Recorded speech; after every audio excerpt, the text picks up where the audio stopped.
Hello students, good evening to all. Hope you all are fine students. मैं ये मतलब कि एक जीपेट की सीरीज़ स्टार्ट करने के लिए जीपेट स्टूडेंट्स जो जीपेट क्वालिफाई करना चाहते हैं उनके लिए मैं वीडियो बना रही हूँ। बहुत सारे स्टूडेंट्स हैं जो कि मतलब जीपेट के बारे में जानते भी नहीं हैं और बहुत सारे मतलब जो एडमिशन लेंगे अभी उनको जीपेट के बारे में बिल्कुल भी नॉलेज नहीं होगी कि जीपेट क्या है। एक्चुअली स्टूडेंट्स, सबसे पहले हमें इसकी फुल फॉर्म पता होनी चाहिए। It's a graduate pharmacy aptitude test. GPAT जो है आपका ग्रेजुएट फार्मेसी एप्टीट्यूड टेस्ट है। मतलब कि आपका जो बी फार्मेसी का सिलेबस होता है उसके बेस पे एक टेस्ट रखा जाता है। बी फार्मेसी आपकी कंप्लीट हो जाती है ना, उसके बाद आपका एनटीए टेस्ट कंडक्ट करवाती है कि मतलब कि आप जीपेट मतलब ग्रेजुएट जो है आपकी ग्रेजुएशन जो है जो आपकी बी फार्मेसी है उसको आप लेके मतलब अपना कॉम्पिटिटिव एग्ज़ाम देते हो कि आप उसके लिए क्वालिफाई कर चुके हो। मतलब आप अगर आपका जीपेट क्वालिफाई हो जाता है दैट्स मीन आपकी ग्रेजुएशन जो है बिल्कुल क्वालिफिकेशन उसकी मिल जाती है। मतलब आप एलिजिबल हो जाते हो फॉर द हायर एजुकेशन। और मतलब आपको हायर एजुकेशन के लिए आपको गवर्नमेंट आपको स्कॉलरशिप प्रोवाइड करती है। और स्टूडेंट्स, इसके बारे में बहुत ही इंटरेस्टिंग बातें हम करेंगे अभी। सबसे पहले आपको ये पता होना चाहिए कि जो जीपेट है इसकी एलिजिबिलिटी क्या रहती है। बी फार्मेसी स्टूडेंट्स जो हैं जो कि क्वालिफाइड बी फार्मेसी कर चुके होते हैं वो एलिजिबल होते हैं। मतलब अगर वो सपोज पास आउट हैं 2021 में पास आउट हैं तो वो कभी भी जीपेट 2025 में देना चाहते हैं। मतलब वो 2025 में देना चाहते हैं, 2026 में देना चाहते हैं, कभी भी दे सकते हैं। बी फार्मेसी करने के बाद कभी भी दे सकते हैं। तो बट जो उनका मतलब कि अपीयर करने की जो होती है ना, मतलब वो अपीयर कर सकते हैं वो बी फार्मेसी में अगर फाइनल सेमेस्टर में हैं, जब फाइनल 4th ईयर में होते हैं जब तब वो टेस्ट में अपीयर हो सकते हैं। ठीक है। और जहाँ फिर सेकेंड बात, जो स्टूडेंट्स बी फार्मेसी कर चुके होते हैं वो अपीयर हो सकते हैं। इसमें स्टूडेंट्स इतना ही है जो आपके जो स्टूडेंट्स अभी 7th सेमेस्टर में होंगे वो आप अपीयर कर सकते हो जीपेट के लिए। और जो पास आउट होंगे मतलब कि 8th सेमेस्टर जिनका जा रहा होगा हो गया होगा पास आउट, वो स्टूडेंट्स अपना जीपेट जो है वो दे सकते हैं। ठीक है, वो अपीयर कर सकते हैं। ड्यूरेशन कितना रहता है स्टूडेंट्स? जीपेट की वैलिडिटी 3 इयर्स की होती है। मतलब देखो, अगर आपको स्कॉलरशिप की बात करी जाए तो आपको स्कॉलरशिप सिर्फ 2 साल की मिलती है, 2 इयर्स की मिलती है। आपको एमएस या एम फार्मेसी करने के लिए स्कॉलरशिप सिर्फ 2 साल की मिलेगी। बट जीपेट की वैलिडिटी जो होती है वो 3 साल की होती है। सपोज मान लो कि आपने बी फार्मेसी करने के बाद अपना जीपेट जो है आपने अपना नेशनल लेवल के टेस्ट देना हो, नाइपर का टेस्ट देना हो, तो आप 1 साल अपना पूरा ड्रॉप कर लेते हो कि मैं देख लूँ कि मेरा नाइपर का रैंक आ जाए। आपका नाइपर का रैंक नहीं आया, आप चाहते हो मैं कि और प्रिपरेशन करके नेक्स्ट ईयर फिर मैं नाइपर में जाऊं, तो आपके पास वो एमएस में एंटर होने की, नाइपर एग्ज़ाम में एंटर होने की आपके पास टाइम रहता है। टाइम पीरियड आपके पास एलिजिबिलिटी जो होती है एमएस के लिए, एम फार्मेसी के लिए, एम फार्मेसी और एमएस मतलब दोनों के लिए आपकी एलिजिबिलिटी जो रहती है वो आपकी जीपेट की रहती है 3 साल के लिए। मतलब कि स्कॉलरशिप आपको सिर्फ 2 ही साल मिलेगी बट वैलिडिटी जो होगी वो 3 साल के लिए होगी। मतलब 3 साल में आप 1 साल ड्रॉप करके भी आप अपनी हायर एजुकेशन में जाना चाहते हो तो आप जा सकते हो। तो स्टूडेंट्स, आपको होप आप यहाँ तक क्लियर हो गया होगा। नेक्स्ट बात आती है अटेम्प्टेशन की। मतलब बहुत सारे बच्चे बोलते हैं कि मैम हमें मतलब कि ये अटैम्प्ट क्यों करना है। स्टूडेंट्स, इसके लिए बहुत स्कोप है। सबसे पहले मेन बात जो आती है वो आपका एनटीए जो टेस्ट ये कंडक्ट करवाती है। एनटीए कौन है? नेशनल टेस्टिंग एजेंसी है जो कि ये टेस्ट कंडक्ट करवाती है फॉर द हायर एजुकेशन। और भी बहुत सारे पॉइंट्स हैं, वो आपको डिस्कस करूँगी थोड़ा एंड में। पहले हम थोड़ा सा जीपेट के बारे में ही जानते हैं। ठीक है। और नेक्स्ट स्टूडेंट्स आती है कि एज लिमिट की बात कि कितनी एज लिमिट होनी चाहिए। तो स्टूडेंट्स, इसमें जीपेट वालों स्टूडेंट्स की कोई एज लिमिट नहीं बोली गई है, बस आपकी ग्रेजुएशन होनी चाहिए। आप कभी भी अपना एग्ज़ाम जो है दे सकते हो। तो स्टूडेंट्स, कितने ज़्यादा स्टूडेंट्स अपीयर करते हैं जीपेट के लिए? तो स्टूडेंट्स अपीयर जो टेस्ट फिल करते हैं ना, फॉर्म फिल करने की बात आती है जहाँ पे, वो 10 लाख तक अपने फिल कर चुके हैं लास्ट ईयर। मतलब कि कोरोना की सिचुएशन थी जब क्या था, वैसे लास्ट टाइम 5 लाख तक मतलब होते थे, बट अब 10 लाख तक मतलब आ चुके हैं स्टूडेंट्स जो कि फॉर्म फिल करते हैं। उसमें से अपीयर अपने 5 लाख ही हुए थे, 5 to 7 लाख अपीयर हुए थे स्टूडेंट्स। इसकी अब इम्पोर्टेंस की बात करें तो बहुत सारे बच्चों को होगा कि मैम हम हायर एजुकेशन में नहीं जाएंगे, हमें MS नहीं करनी, हमें M फार्मेसी नहीं करनी, तो हम GPET क्यों करें। तो स्टूडेंट्स सुन लीजिए, आपको हायर एजुकेशन में नहीं जाना है, बट आप अपनी इंटरव्यू के लिए जब प्रिपेयर करोगे, आप MNC कंपनी, मल्टीनेशनल बेस पे जो कंपनीज होती हैं वहाँ पे जाओगे, तब आपकी GPET बहुत मैटर करता है। आप बोलोगे I am qualified GPET, that will be very good, वो आपके लिए बहुत ही बेस्ट पॉइंट होगा। नेक्स्ट स्टूडेंट्स, आप फार्माकोविजिलेंस की जॉब में जाते हो तब भी आपका GPET बहुत मैटर करता है। मतलब कि आपका जे पॉइंट देख लिया जाता है ना कि आप GPET क्वालिफाई हो, तो उससे आपका बहुत सारे पॉइंट्स कवर हो जाते हैं कि स्टूडेंट बहुत ही मतलब कि एजुकेशन से रिलेटेड जानकारी अपना लेके क्वालिफाई हुआ है, और ये अपना B फार्मेसी के साथ साथ अपना NTA के अकॉर्डिंगली GPET दे के आया है। तो मतलब कि अगर ये बच्चा पास होके आया है, कॉम्पिटिटिव एग्ज़ाम निकाल के आया है, तो इसको हमें इतना ज़्यादा ज़रूरत नहीं पड़ेगी इसको क्वेश्चनिंग करी जाए। मतलब क्वेश्चनिंग तो होती रहेगी स्टूडेंट्स, इंटरव्यू में क्वेश्चनिंग तो रहेगी, बट आपका जो बेस मतलब कि बेस एक पॉइंट हो जाता है ना कि आप फार्मेसी कर चुके हो, तो उसके लिए आप एलिजिबिलिटी मान लो कि आपकी B फार्मेसी प्रॉपर ढंग से कंप्लीट हुई है, तो आप मान लो कि आपको GPET क्वालिफाई करना पड़ेगा, ठीक है स्टूडेंट्स। उसके बाद बहुत सारे बच्चे कहते हैं कि मैम हम GPET जो है हम अपनी हायर एजुकेशन नहीं करना चाहते, तो GPET जो है हम अगर सपोज मान लीजिए कि हमें कोई GPET से गवर्नमेंट जॉब मिल जाएगी, तो स्टूडेंट्स GPET से गवर्नमेंट जॉब नहीं मिलेगी, but when you are preparing for GPET, जब आप GPET की तैयारी कर रहे हो तो आपकी साथ साथ में ही आपकी कॉम्पिटिटिव एग्ज़ाम की तैयारी हो रही होती है। तो आप जब उसके साथ अपना GPET के बेस पे आप अपनी तैयारी कर रहे हो, तो आप अपना मतलब कि जब आप कॉम्पिटिटिव एग्ज़ाम गवर्नमेंट एग्ज़ाम में बैठोगे, फार्मासिस्ट के एग्ज़ाम में बैठोगे, तो तब आपके बहुत सारे क्वेश्चंस कवर हो जाएंगे, आपका बेस क्लियर होगा। आपका ऑलरेडी आप GPET क्लियर मतलब GPET की तैयारी कर रहे हो, तो आपका बेस क्लियर होगा। तो बेस क्लियर होगा तो आपके लिए बहुत ही ईजी हो जाएगा कि आप अपना एग्ज़ाम जो है वो भी आप अच्छे से क्वालिफाई कर लोगे स्टूडेंट्स। और भी जितनी भी मेडिकल कोडिंग की जॉब होती है, मेडिकल राइटिंग की जॉब होती है, उसमें भी ये मतलब ये नहीं होता कि आप GPET क्वालिफाई नहीं हो तो आपको रखा नहीं जाता। ऑफ कोर्स आपके इंटरव्यू बेस पे रखा जाता है, मतलब प्रेफरेंस इनको दी जाती है। और जितने भी जैसे लेक्चरशिप होती है ना, जो जैसे CSIR की जो जॉब्स निकलती हैं, CSIR के जो पोस्ट निकलती हैं, तो उसमें भी मतलब जितनी भी रिसर्च इंस्टीट्यूट जो होते हैं पोस्ट निकालते हैं लेक्चरशिप की, तो वो भी अपना प्रेफरेंस देते हैं कि student should be qualified GPET, ठीक है। तो स्टूडेंट्स सबसे मतलब कि मेन बात आती है कि आपका GPET क्वालिफाई है ना, तो आपको PhD के लिए कहीं भी एंट्रेंस एग्ज़ाम देने की ज़रूरत नहीं पड़ेगी आपको, मतलब एक्सेप्ट नाइपर को छोड़ के। नाइपर के लिए आपको GPET की मतलब GPET के बाद आपको नाइपर का एंट्रेंस करना ही पड़ता है फॉर द PhD ऑल्सो, ठीक है। बाकी जो है बाकी आप कहीं पे भी चले जाओ, PhD किसी भी गवर्नमेंट यूनिवर्सिटी में चले जाओ, आपका GPET क्लियर है तो आपको PhD का कोई भी एंट्रेंस टेस्ट नहीं देना पड़ेगा।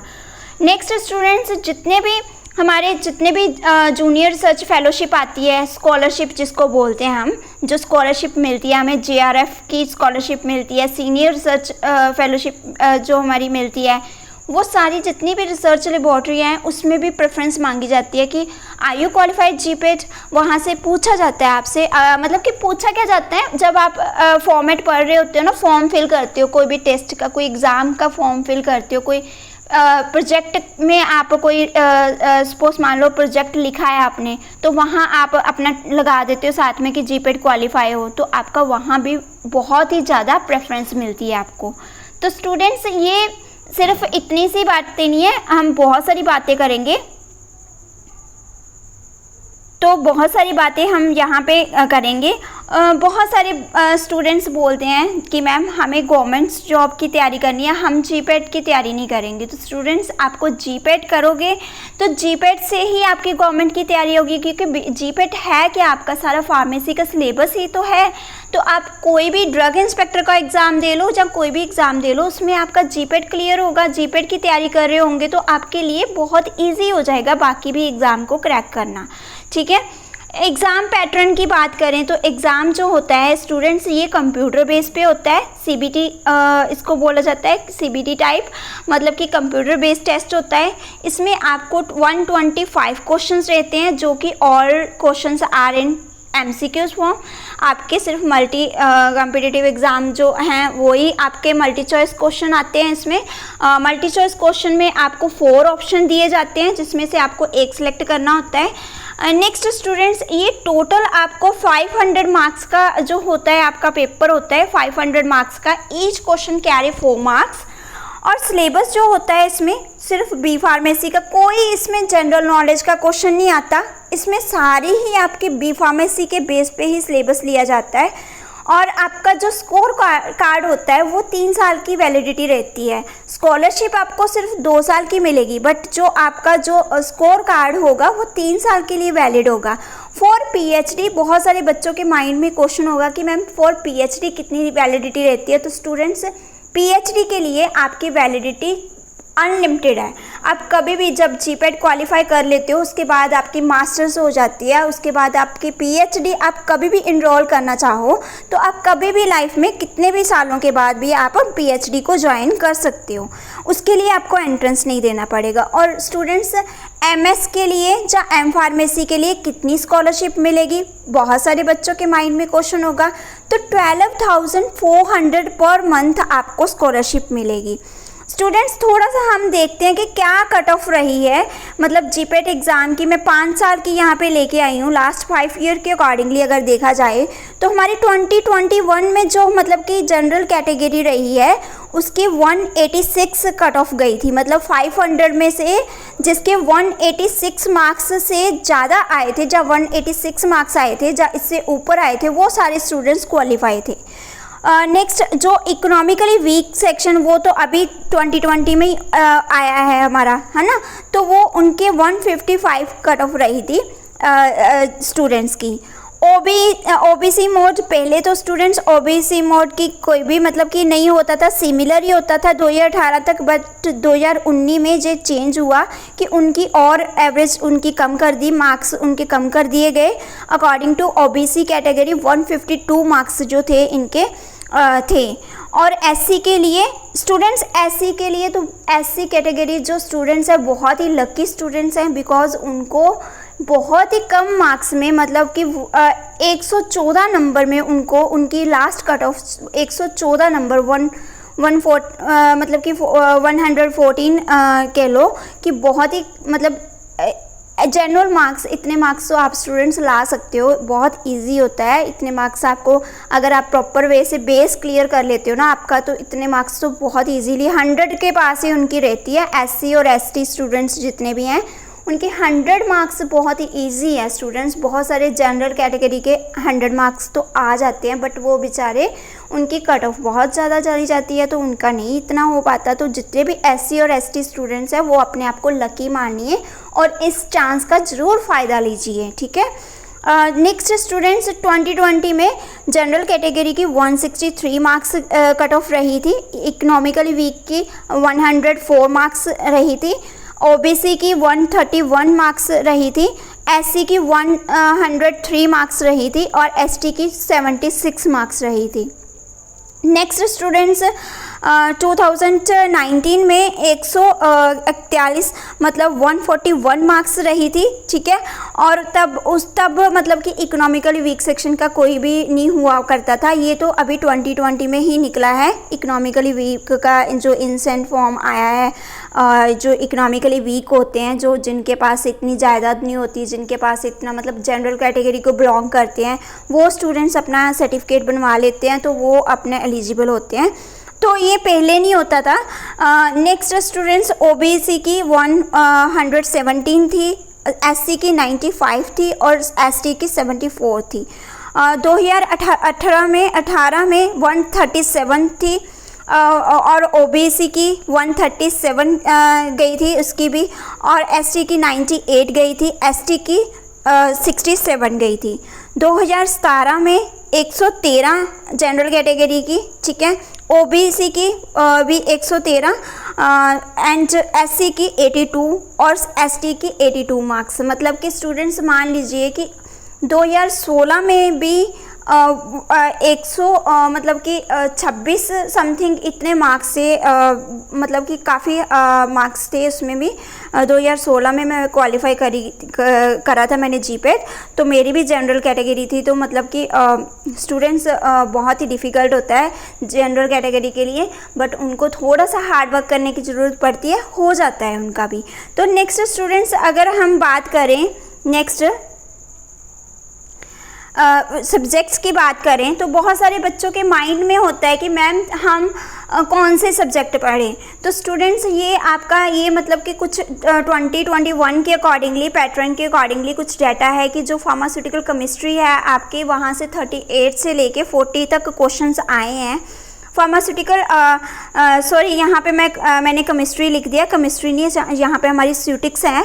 जो स्यूटिक्स पार्ट है हमारा वहाँ से 30 to 32 क्वेश्चंस आए हैं। फार्माकोलॉजी और हैप, स्टूडेंट्स अगर आपके हैप के बेस क्लियर है ना तो फार्माकोलॉजी आपकी भी टिप्स पे होगी। तो मतलब कि ये स्टूडेंट बहुत सारे बच्चे बोल रहे थे कि मैम हमें हर जगह पे बोला जाता है कि फार्माकोलॉजी का अपना पैटर्न क्लियर करो, मतलब हैप तो हमें कहीं भी नहीं बोला गया। तो स्टूडेंट्स अगर सपोज आपको हार्ट का ही नहीं पता कि हार्ट कैसे वर्किंग कर रहा है, तो उस पर ड्रग्स कैसे एक्ट करेंगी वो कैसे जानोगे आप। तो अपनी ह्यूमन एनाटॉमी और फिजियोलॉजी को अपना बिल्कुल स्ट्रॉन्ग रखिए, उसके बाद अपनी कॉलेजी करिए, तो मतलब आपका बिल्कुल उसमें कंसेप्ट क्लियर हो जाएंगे। तो स्टूडेंट्स अगर बात करी जाए ना आपके मेजर सब्जेक्ट्स की, मेजर सब्जेक्ट में आपका फार्मास्यूटिक्स आता है। फार्मास्यूटिक्स में आपकी फार्मास्यूटिकल इंजीनियरिंग आ जाती है, फिजिकल फार्मेसी आ जाती है, डिस्पेंसिंग फार्मेसी आ जाती है, फार्माकोलॉजी पार्ट आता है जिसमें फार्माकोलॉजी में आपकी सारी जितनी भी केडी त्रिपाठी है सारी वो आप ले लो, ठीक है इसमें। और उसके बाद आपका केमिस्ट्री सब्जेक्ट आ जाता है, उसके बाद एनालिसिस सब्जेक्ट आ जाता है। एनालिसिस में स्टूडेंट्स 3 चीज़ें इंपॉर्टेंट हैं, नॉन एक्वस टाइट्रेशन, ठीक है, सेकंड स्पेक्ट्रोस्कोपी और थर्ड क्रोमेटोग्राफी। ये तीनों चीज़ें इंपॉर्टेंट है एनालिसिस में। तो एनालिसिस थोड़ा सा पार्ट होता है बट इसमें से क्वेश्चन कई बार आ जाते हैं, ज़्यादा क्वेश्चन भी आ जाते हैं। ये इसमें से कम 4-5 क्वेश्चन आ जाते हैं। तो स्टूडेंट्स 4-5 क्वेश्चन बिल्कुल थोड़े नहीं होते। एक क्वेश्चन आपका 4 मार्क्स का है, तो 4 × 5 20 मार्क्स यहाँ पे आपके गेन हो जाते हैं। तो एक नंबर से हमारा जीपेट रह जाता है क्योंकि इसमें नेगेटिव मार्किंग रहती है। स्टूडेंट्स एक आपका अगर सपोज मान लो एक क्वेश्चन गलत हो जाता है ना तो 1 नंबर आपका कट हो जाता है। तो स्टूडेंट्स बहुत ही ध्यान से हमने यहाँ पे क्वेश्चन को अटैम्प्ट करना होता है, और ये आपने माइंड में रखना है। आपकी जितनी भी मतलब कि माइनर सब्जेक्ट्स आ जाते हैं, जो microbiology, biochemistry, biotechnology, hospital pharmacy, हैप, आपकी हैप मतलब कि आपकी human anatomy and physiology, DSBM हमारा drug storage and business management, ये सब्जेक्ट बहुत बच्चे नेगलेक्ट कर देते हैं। इसमें से इतने सारे 3 के 4 क्वेश्चंस आए थे जब मैंने जीपेट दिया था ना, तो 3-4 क्वेश्चन इसमें से मिले थे। तो मैं सब्जेक्ट तब मतलब कि मैं ऐसे पढ़ा रही थी, मतलब टीच करती थी बच्चों को, तो मैं कभी भी DSBM सब्जेक्ट को हाथ ना लगाती। मतलब ये बच्चे बोलते हैं ना कि इतना माइनर सा सब्जेक्ट है, इसको क्या करना है, तो इसमें से 4-5 क्वेश्चन आ गए थे। तो मतलब कि स्टूडेंट्स ऐसे होता है कई बार हमारे साथ कि हम जिसको बहुत ही समझते हैं ना ये किसी लेवल का नहीं है, वो आगे निकल जाता है, वो बहुत आगे चीज़ आती है, वो हमारे बहुत काम में आती है। नेक्स्ट क्लिनिकल फार्मेसी है इसमें। तो क्लिनिकल फार्मेसी में मतलब कि आपकी जितनी भी जो फार्माकोलॉजी है वो कैसे ड्रग इंट्रैक्शन कैसे होती है, ड्रग की फूड के साथ इंट्रैक्शन कैसे होती है, वो सारी आपकी क्लिनिकल फार्मेसी आ जाती है, वो सारी इसमें आ जाती है। अब स्टूडेंट्स बात करें कि टिप्स एंड ट्रिक्स की, बहुत सारे बच्चों के माइंड में होगा कि मैम हम प्रिपरेशन कैसे करें जीपेट की, और जीपेट की प्रिपरेशन करने के लिए आपको बुक्स कौन सी रेफ़र करनी है। तो स्टूडेंट्स इसका मैं ट्रिक आपको बहुत ही ईजी वे से बताती हूँ। आप जो बी फार्मेसी की सिलेबस फॉलो कर रहे हो ना, जो बुक्स पढ़ रहे हो ना, कोई बुक्स चेंज करने की ज़रूरत नहीं है, वही बुक्स आप पढ़ लो, सिलेबस निकाल लो अपना बी फार्मेसी का। आप ये मत सोचो कि जीपेट का सिलेबस क्या है, जीपेट का सिलेबस आपका बी फार्मेसी का ही सिलेबस है, बस उसको आगे पीछे किया हुआ है, कुछ नहीं है उसमें, सारा सिलेबस कवर्ड है, उसमें कुछ भी कट ऑफ नहीं किया, कट नहीं किया हुआ, सारा सिलेबस आएगा आपका बी फार्मेसी का। तो बुक्स आप बी फार्मेसी की जितना भी सिलेबस है उसको फॉलो करके अपनी बुक्स को रीड करिए।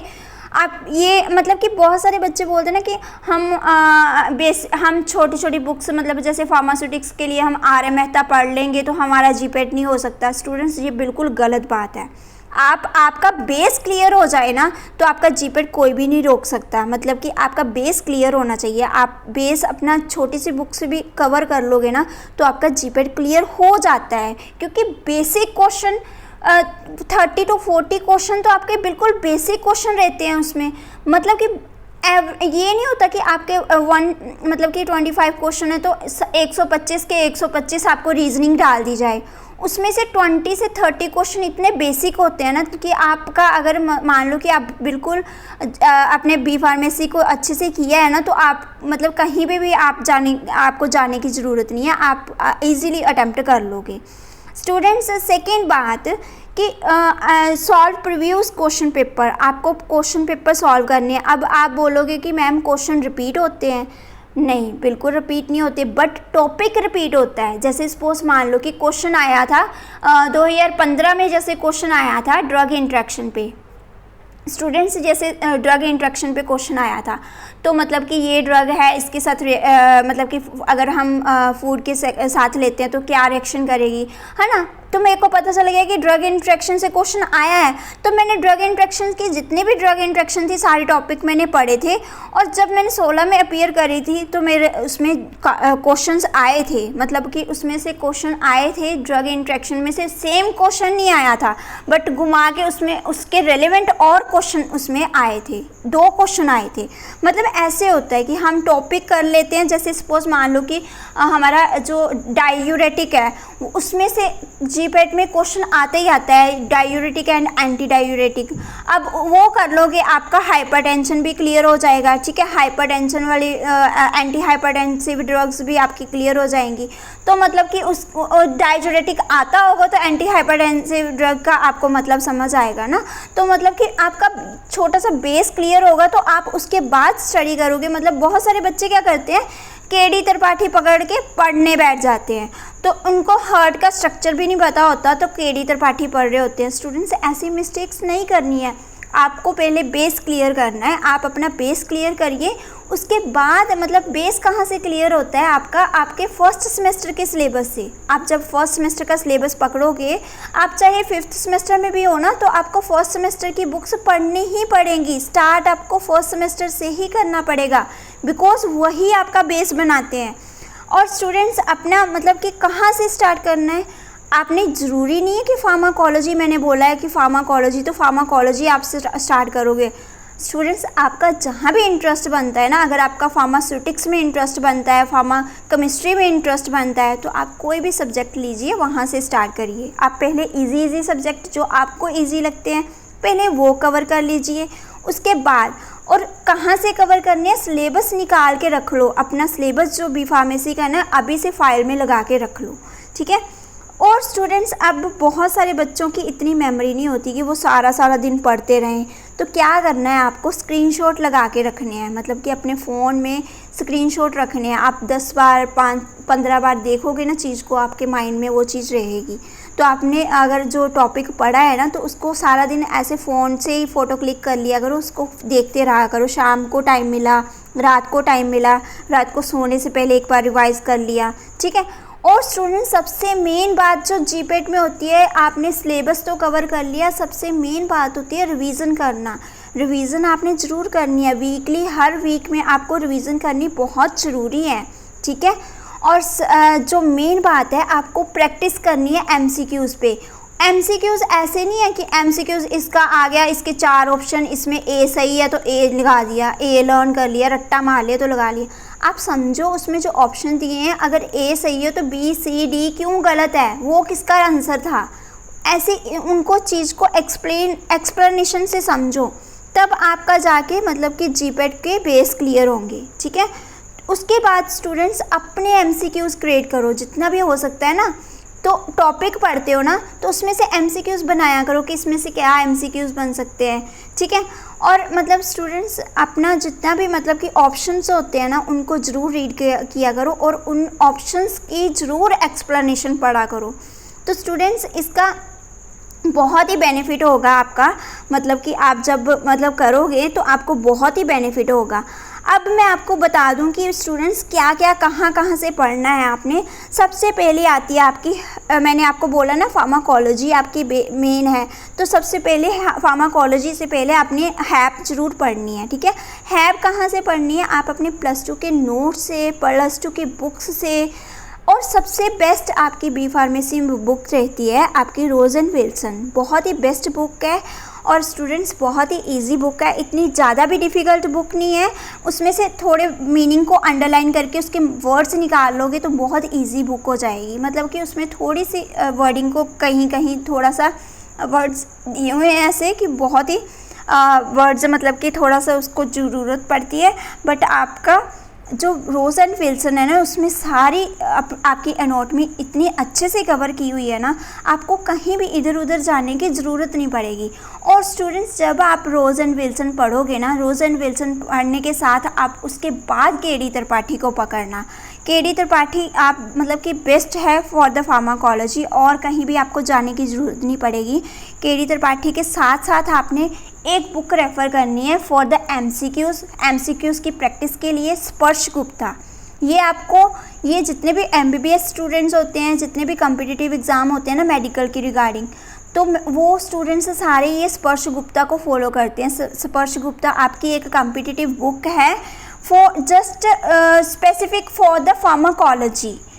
नेक्स्ट स्टूडेंट्स आपके मेडिसिनल केमिस्ट्री, जब आप फार्माकोलॉजी कर लेते हो, आपने इसमें पढ़ ली, अपनी क्लासिफिकेशन पढ़ ली, मैकेनिज्म ऑफ एक्शन पढ़ लिया, यूजेस पढ़ लिए, एडवर्स इफेक्ट पढ़ लिए। अब बचा क्या आपकी SAR या फिर आपकी प्रेपरेशन, ठीक है। प्रेपरेशन बची मेडिसिनल केमिस्ट्री में, जहाँ स्ट्रक्चर आ जाएंगे, जहाँ प्रेपरेशन आ जाएगी, जहाँ IUPAC नेम आ जाएगा, आपके SAR जो स्ट्रक्चर एक्टिविटी रिलेशनशिप आ जाएंगे, ठीक है, वो इम्पॉर्टेंट है। तो स्टूडेंट्स वो आपने कहाँ से करने हैं, उसके लिए विल्सन एंड ग्रिसवोल्ड बेस्ट बुक है। SAR आप कहीं से भी कर लीजिए, कोई भी बुक रेफ़र कर लीजिए। फॉय आपकी सबसे बेस्ट आती है, फॉय मतलब कि मेडिसिनल केमिस्ट्री के लिए बेस्ट है। बट बहुत सारे बच्चे बोलते हैं कि मैम बहुत बड़ी बुक है तो हम नहीं उठा सकते। तो स्टूडेंट्स आपने बेसिक्स क्लियर करने हैं, आप कोई भी बुक पकड़ लीजिए, वहाँ से अपने बेसिक्स क्लियर करिए, अपने प्रेपरेशन जो है वो देखिए। SAR जो है स्ट्रक्चर, इसका स्ट्रक्चर कैसे, एक्टिविटी रिलेशनशिप, SAR के बहुत सारी मतलब कि आपको वीडियोस मेरे चैनल पे भी मिल जाएंगी। मैंने ऑलरेडी इसके सीरीज़ बना के रखी हुई है, वहाँ से आप कर लीजिए।